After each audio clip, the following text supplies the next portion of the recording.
Oke, Assalamualaikum warahmatullahi wabarakatuh. Perkenalkan, nama saya Nanda Karininya dengan NIM G002430.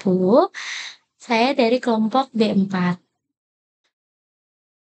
Di sini saya akan menjelaskan mengenai tugas inhal, yaitu forgat, midgat, dan hindgat. Oke, seseorang pasien datang ke dokter dengan keluhan nyeri perut yang berulang dan berpindah-pindah. Setelah dilakukan anamnesis dan pemeriksaan fisik, diketahui bahwa nyeri pertama kali dirasakan di daerah epigastrium, lalu menjalar ke daerah umbilikus, dan terakhir terasa di daerah suprapubis.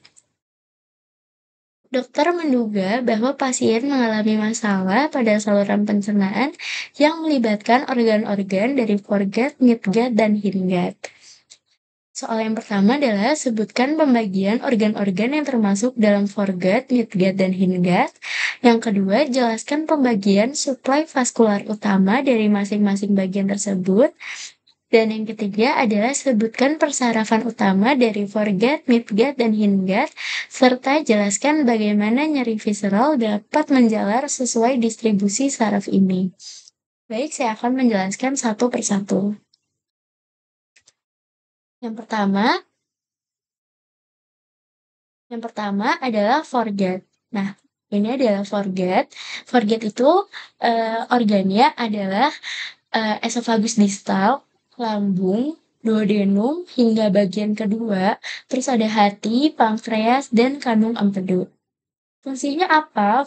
Fungsi foregut itu adalah pencernaan awal makanan dan pemrosesan enzimatis. Nah, foregut ini memiliki suplai vaskular, yaitu arteri truncus celiacus yang mencakup arteri gastrika kiri, hepatica communis, dan splenica. Nah, ini adalah celiac trunk atau truncus celiacus. Yang sebelah sini, dia mencakup dari splenic, arteri, terus ada gastroduodenal arteri, ya. Eh, ada right gastromental artery, dan ini ada splenic artery ya, yang paling jelas di sini terlihat. Ada splenic artery yang terdapat di foregut atau celiac trunk. Nah, persarafannya itu adalah nervus vagus yang bersifat parasimpatis. Nah, persarafan lainnya adalah ganglia simpatis di sekitar truncus celiacus. Nah, nyeri visceral ini dirasakan biasanya di epigastrium, terkait dengan simpatis yang berasal dari torakal 5 sampai torakal 9. Selanjutnya ada midgut. Nah, midgut itu adanya biasanya di tengah-tengah. Dia adanya di tengah. Organnya apa aja? Organnya itu adalah duodenum distal, terus ada jejunum, terus ada ileum, ada cecum, ada appendix, ada kolon ascendens, ada 2/3 kolon transversum proximal. Nah, fungsinya apa? Fungsinya itu untuk penyerapan nutrisi utama dan pemrosesan makanan yang lebih lanjut.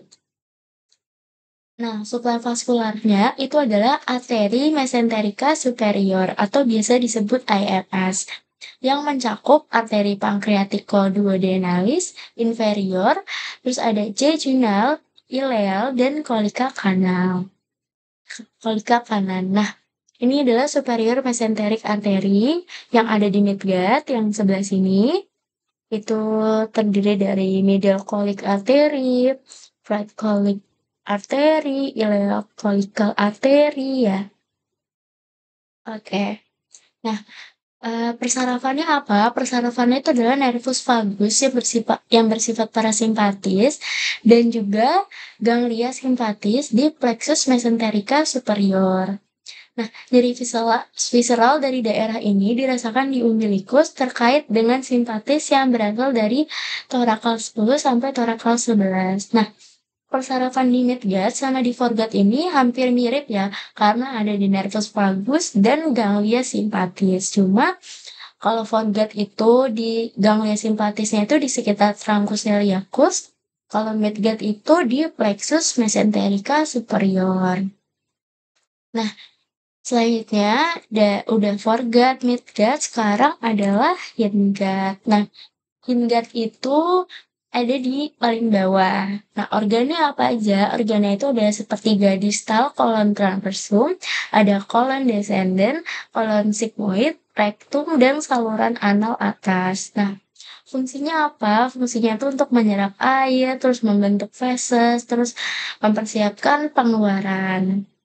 Nah, suplai vaskularnya adalah arteri mesenterika inferior atau biasa disingkat AMI yang mencakup arteri kolika kiri, sigmoid, dan rektal superior. Nah, ini adalah inferior mesenteric artery ya, yang sebelah sini. Nah, persarafannya itu adalah dia paling beda sendiri nih dibanding foregut dan midgut.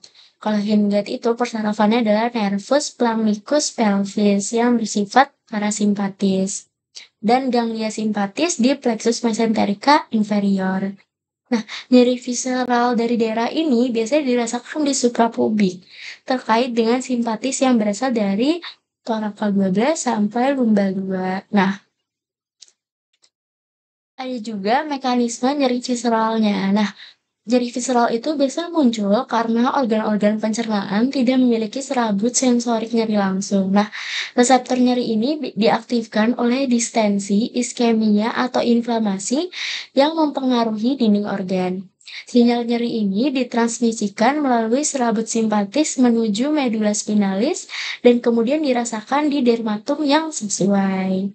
Jadi seperti ini ya, ada panah-panahnya, ada pelvis planis nervus, terus ini dari hindgut, terus ini ada dari mesenterica itu adalah dari midgut, dan arteri truncus celiacus itu ada celia ganglia ini, celia trunk ini, ya celia trunk yang sebelah sini, itu dari foregut. Seperti itu penjelasan dari saya. Segitu aja penjelasan dari saya. Terima kasih. Wassalamualaikum warahmatullahi wabarakatuh.